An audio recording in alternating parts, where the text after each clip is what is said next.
different strokes for different folks. One man's trash is another man's treasure. And it's interesting comparing Tyson Fury's approach to boxing as opposed to Deontay Wilder's approach to boxing from a psychological standpoint. Because when Tyson Fury struggled against Otto Wallin, he responded by hiring a new coach in Javon Sugar Hill, and very shortly afterwards declared that he was actually learning again for the first time in a long time. He was being taught stuff that he didn't previously know, and that had reinvigorated him. Whereas Deontay Wilder, when he got stopped by Tyson Fury last time out, he hired his friend Malik Scott and declared that Scott hasn't actually taught him anything, but he's only brought out of him what was already there. Now, he said this initially after somebody asked him what Malik Scott had taught him. But in this recent interview, he repeated the same thing, even without being asked. So clearly, in Deontay Wilder's mind, he feels like nobody can teach him anything and that he knows it all already. His ego is so vast and so fragile that he can't bear to face the possibility that anyone knows more than he does. There was a time in Mike Tyson's career when he said something similar. Once, when he was still with Kevin Rooney, he said that the trainer is there to remind him of what he already knows. And after he fired Rooney, he kind of sent some subliminal shots at him and said that most trainers are little more than cheerleaders. Mike Tyson admitted that he became a megalomaniac during this period of his career. However, the difference between Tyson and Deontay Wilder's situations is that, unlike Deontay Wilder, Mike Tyson had fantastic knowledge of boxing, not only in terms of techniques, but also boxing history. By the time Mike Tyson was in his mid-teens through to early 20s, his knowledge of boxing history was like that of a scholar, was like that of many boxing historians. It was absolutely incredible the amount of knowledge this guy had of boxing from its very embryonic stages, where the Marquess of Queensberry rules was drawn up through the 1800s, all the way through up until, I want to say, the 1960s, 70s, and 80s. Tyson's knowledge of this particular period in boxing was absolutely fantastic. In addition to this, Mike Tyson also became undisputed champion. He cleaned out his division before he started firing people that were good for him like Kevin Rooney. Whereas with Deontay Wilder, he's only ever had one belt. He's never come remotely close to cleaning out his division. So the point I'm making is it's more understandable that Mike Tyson fell for that particular trap where he felt like nobody could teach him anything, nobody could tell him anything. More understandable that that happened to him rather than what's happened to Deontay Wilder, because Wilder hasn't achieved even a fraction of what Mike Tyson achieved. So with Deontay, as I mentioned earlier in the video, in this recent interview here with Wilder, even without being asked, he just randomly comes out and says, Malik Scott hasn't taught me anything. He's just brought out of me what I already know. This is how fragile Deontay Wilder's ego is. He believes that he's above being a student. Now, I don't think that it's the right thing for every fighter to have a student-master relationship with their trainer. A fighter has to know that he doesn't know certain things, of course. But once you reach a certain level, once you have a particular routine down pat and it's working for you, then there may be instances where there isn't much more a particular trainer can teach you, and you therefore might have to go out and seek somebody who can teach you something else. You know, like one of those old kung fu flicks where a kung fu fighter will learn from a certain master, but then he outgrows the master and he goes to looking for another master who can teach him more, that kind of thing. But you must always understand that there's more you can learn. The example I want to bring up is Floyd Mayweather, because once he reached his zenith, who could really teach him anything more? They were only reminding him of things that he already knew. And this is where Deontay Wilder thinks he's at already. He thinks that he's at a Floyd Mayweather level in terms of boxing understanding. That there's nothing anyone can teach him. They can only remind him of what he already knows. Do you seriously think that Wilder is actually at a Mayweather level in terms of boxing understanding? Do you think he's even at a Tyson Fury level in terms of boxing understanding? Because I certainly don't. So when he's coming out saying the things he's saying, It's comical, to be honest with you. Now, with that being said, if Malik Scott's psychological approach can get Deontay Wilder to improve his technique just by convincing him that he's not teaching him anything, but he's just bringing things out of him that are already there, if that works, then it's all good. You won't necessarily need him to actually come to his senses.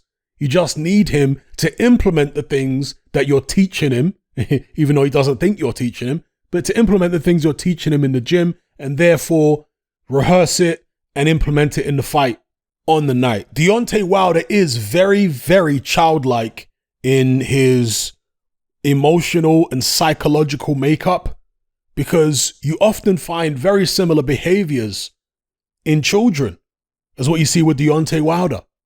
The extremely fragile ego where you can't teach him anything. You ever seen kids where some kid thinks he's too cool for school, thinks he knows it all, and the parent tries to say, hey, look at this. You're supposed to do it this way. Oh, I know how to do it.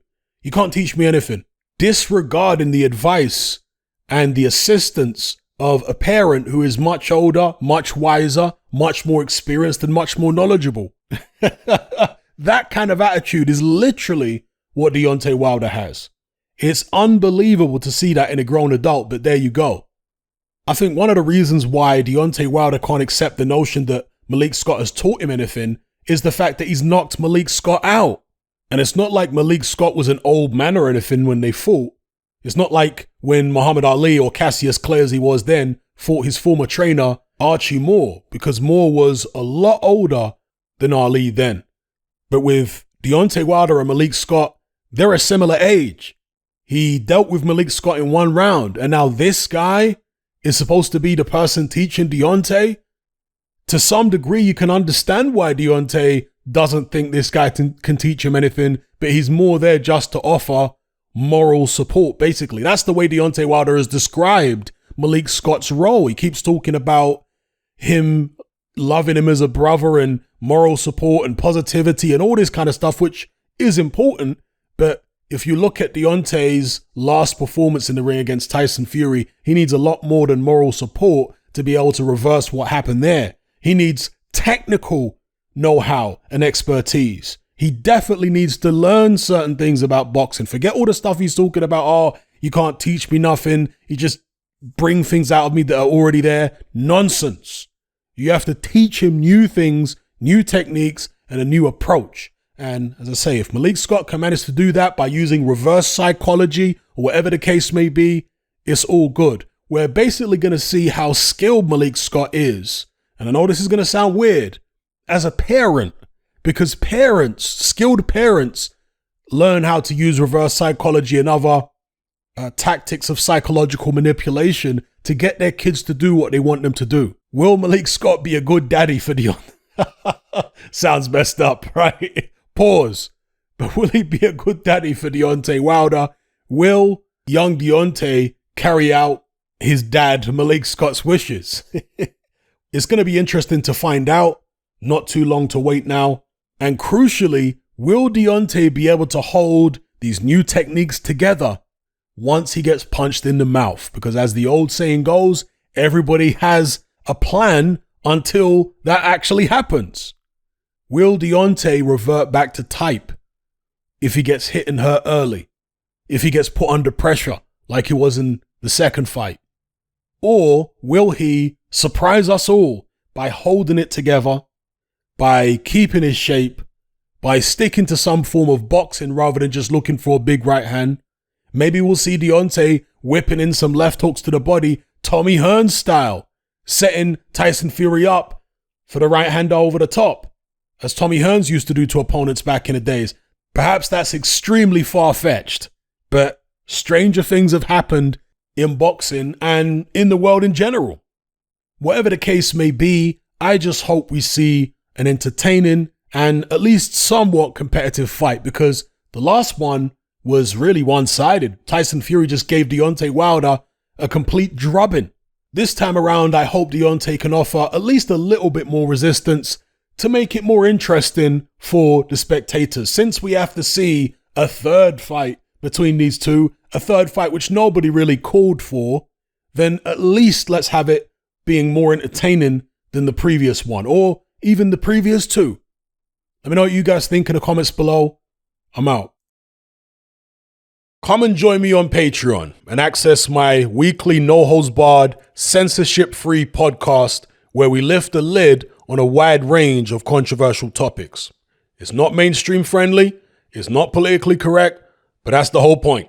We dare to stand as a beacon of reason against an army of insanity.